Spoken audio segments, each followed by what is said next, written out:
नमस्कार, मैं हूँ गीता ठाकुर और आप देख रहे हैं नेशन स्पीक्स।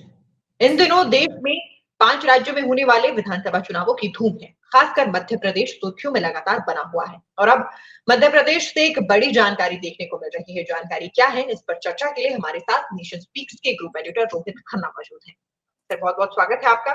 जी, धन्यवाद गीता। सर, मध्य प्रदेश से एक बड़ी जानकारी देखने को मिली है। जानकारी ये है कि मध्य प्रदेश विधानसभा चुनाव से पूर्व मुख्यमंत्री कमलनाथ ने किनारा कर लिया है। मध्य प्रदेश विधानसभा चुनाव से पूर्व जिस तरीके से मैंने कहा कि उन्होंने किनारा किया, उन्होंने चुनाव नहीं लड़ने का फैसला किया है। कमलनाथ एमपी कांग्रेस कमेटी के अध्यक्ष हैं। माना जा रहा था कि वो फिर से मुख्यमंत्री रेस के लिए लड़ेंगे, लेकिन उनके मौजूदा ऐलान से पार्टी कार्यकर्ता भी हैरान हो गए हैं। सूत्रों के हवालों के मुताबिक कमलनाथ ने हालांकि स्पष्ट किया है कि वो राज्य चुनाव में पार्टी के लिए प्रचार और प्रसार करते रहेंगे। कमलनाथ विधानसभा चुनाव लड़कर अपना समय सिर्फ छिंदवाड़ा में नहीं देना चाहते। तो एक बड़ी जानकारी ये देखने को मिली।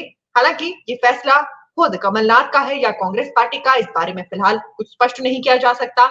हाल ही में कमलनाथ ने मुख्यमंत्री शिवराज सिंह चौहान की खिल्ली उड़ाई थी। बीजेपी की 2 लिस्ट में सीएम का नाम ना होने के सवाल उठाए, लेकिन पार्टी की तरफ से प्रमोद तिवारी ने इसे शिवराज सिंह चौहान का अपमान बताया। माना जा रहा था कि चुनाव में कमलनाथ मुख्यमंत्री को टक्कर देंगे।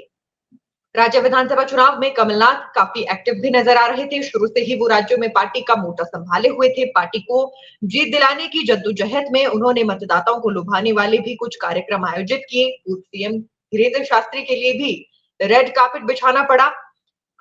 पूर्व सीएम को जो है धीरेन्द्र शास्त्री यानी बागेश्वर धाम के नाम से जो फेमस है काफी, उनके लिए रेड कार्पेट बिछाना पड़ा था। तभी से ये समझा जा रहा था कि कांग्रेस की तरफ से कमलनाथ ही चेहरा होंगे। लेकिन एक बिल्कुल ही अलग जानकारी देखने को मिली है कि उन्होंने चुनावों से किनारा कर लिया। किनारे से मतलब है कि रेस में नहीं है, लेकिन प्रचार और प्रसार करने वाले हैं।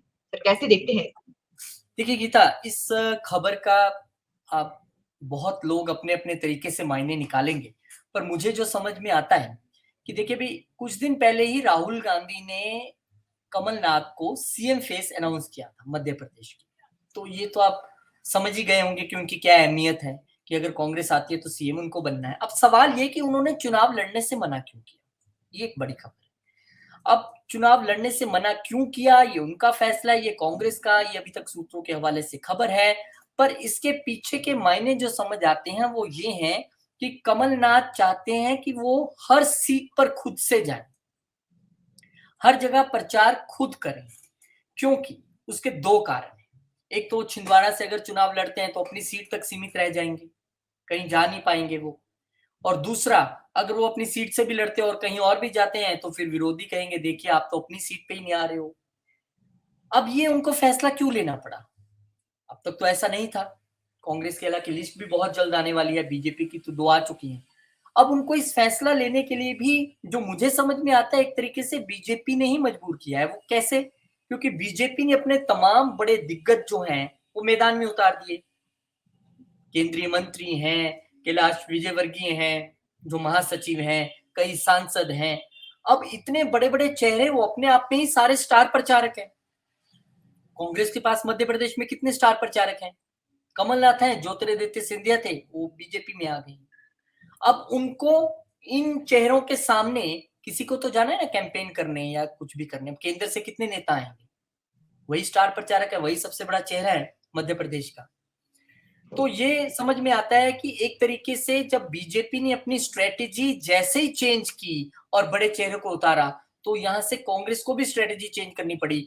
कांग्रेस को क्या, मैं तो कहूंगा हो सकता है कमलनाथ का अपना डिसीजन हो, क्योंकि वो बड़े मजे हुए नेता हैं, बहुत लंबे समय तक केंद्रीय मंत्री रहे हैं, सीएम रहे हैं, सांसद रहे हैं, कभी हारे नहीं है, छिंदवाड़ा उनका क्षेत्र है, लगातार जीतते रहे हैं। ऐसे में उनको राजनीति की समझ है, उनको पता है कि ये जो बॉल पड़ के आ रही है सामने किस तरफ जानी है।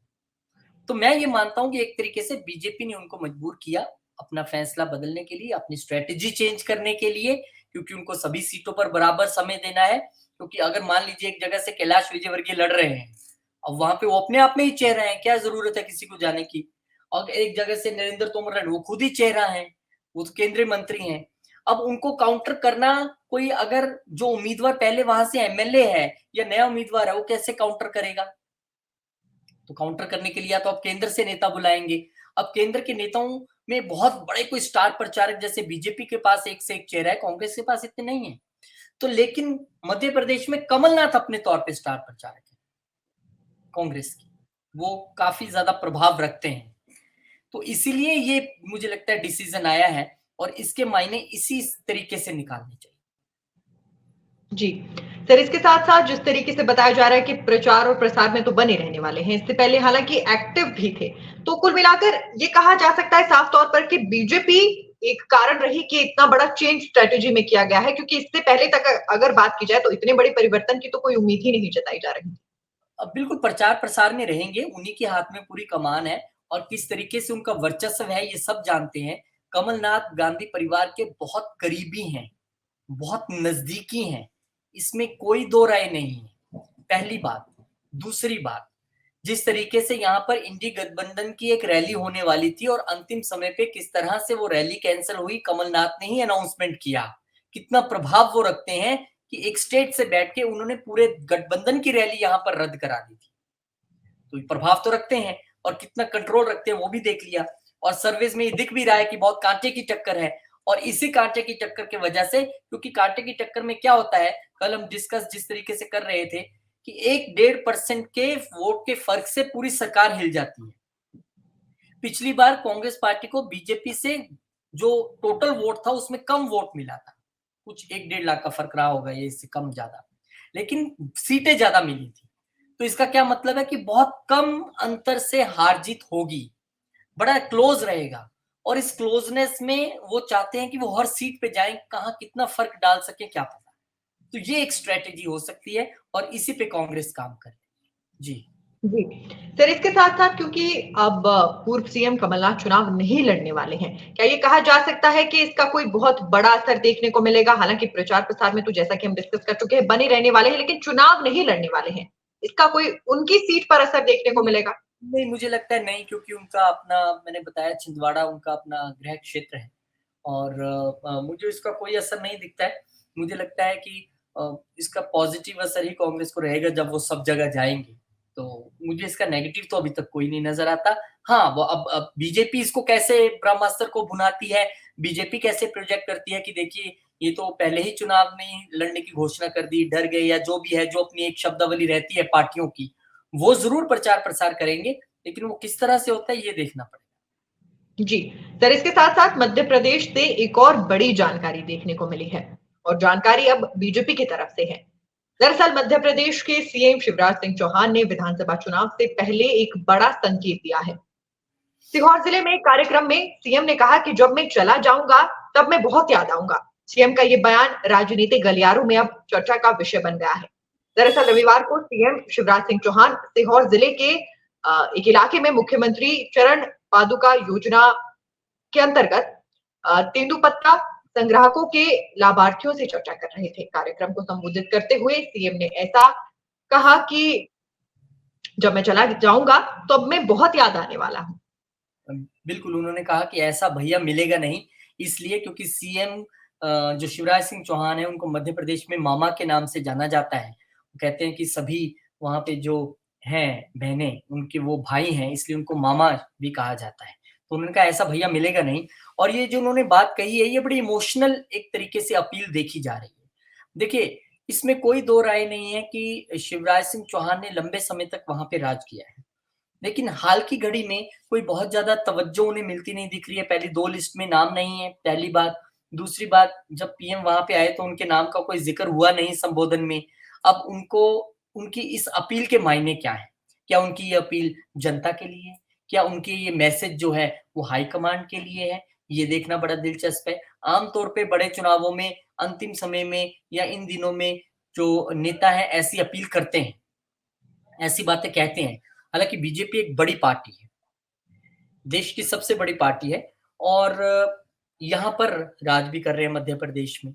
उन्होंने अपनी पूरी फोर्स भी यहाँ पे उतार दी है। तो ऐसा नहीं है कि शिवराज सिंह चौहान को साइडलाइन कर दिया गया है। प्रधानमंत्री ने कहा है कि कमल के निशान को ही आप देखिए, कमल के निशान पे ही हम चुनाव लड़ेंगे। वो राजस्थान हो, छत्तीसगढ़ हो, मध्य प्रदेश हो, कोई भी स्टेट हो, हमें कमल के निशान पे ही चुनाव लड़ना है। अब इसके बाद क्या शिवराज सिंह चौहान को सेंटर में जाके एडजस्ट किया जाएगा कहीं? ये सोचने वाली बात है। क्या उनके कोई संगठन में उनके लिए रोल निकलेगा, ये सोचने वाली बात है। पर उनका ये बयान उनके एक दर्द को तो बयान कर ही रहा है। अब वो एक पॉलिटिकल इमोशनल कार्ड है या उनका दर्द है, ये समझने वाली बात है। क्योंकि अब तक 2 लिस्ट में नाम नहीं आया, तो क्या ये संकेत देना चाह रहे हैं लोगों को कि बस बहुत हो गया, इस बार मैं चुनाव नहीं लड़ने वाला हूँ? या उनकी इस इमोशनल अपील के ज़रिए बहुत सारे लोग अंतिम समय में परिवर्तित हो जाएँगे, ये इसकी स्ट्रैटेजी है। तो ये एक लाइन जो है राजनीति में बहुत ज़्यादा मायने रखती है, एक लाइन के बहुत ज़्यादा मायने निकाले जाते हैं, विपक्ष कुछ और मायने निकालेगा, मीडिया कुछ और मायने निकालेगा और सत्ता पक्ष जो है, पार्टी जो है वो कुछ अपने मायने देगी इस लाइन के। तो ये एक लाइन उनकी है, बहुत चर्चा में है राजनीतिक गलियारों में। अब उसका क्या रियल मीनिंग है, आप यकीन मानिए अगले 1-2 दिन में शिवराज सिंह चौहान ही खुद बता दें कि नहीं, नहीं भैया मैं ऐसा नहीं, इसका तो ये मतलब था।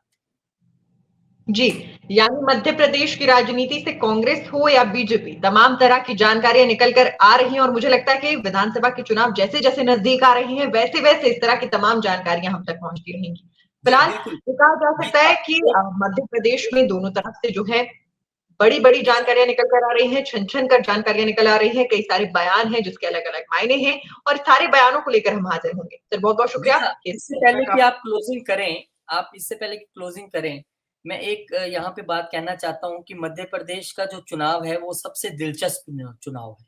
क्यों? क्योंकि यहाँ पे जीते कोई भी, हारे कोई भी, आएगा तो कमल ही। मतलब अगर बीजेपी जीत गई तो कमल और अगर कांग्रेस जीत गई तो कमल, कमलनाथ।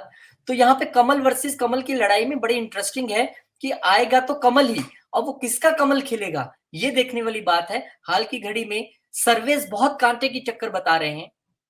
बीजेपी फ्रंट फुट पे है, नो डाउट। इस वक्त बीजेपी वहां पे ज्यादा एक्टिव नजर आ रही है अपनी लिस्ट निकालने के बाद, अपने दिग्गज उतारने के बाद। बीजेपी इस वक्त थोड़ा सा नजर आ रही है आगे अपनी एक्टिविटीज में। सर्वेस के मैं नहीं जाऊंगा क्योंकि सर्वे जो है वो किस तरीके से किया जाते हैं, कितना सैंपल साइज है, कहां पूछा गया, नहीं पूछा गया, और हर रोज कहानी बदलती है। लेकिन पार्टियां दोनों टक्कर में है, लेकिन बीजेपी थोड़ा सा आगे इसलिए हल्का सा नजर आ रही है एक्टिविटी के तौर पे, क्योंकि वहां पर वो 2 लिस्टें जो है वो अनाउंस कर चुकी है, अपने दिग्गजों को उतार चुकी है, पीएम मोदी के तूफानी दौरे चल रहे हैं। तो कहीं ना कहीं कमल वर्सेस कमल की लड़ाई में देखते हैं किसका कमल खिलेगा।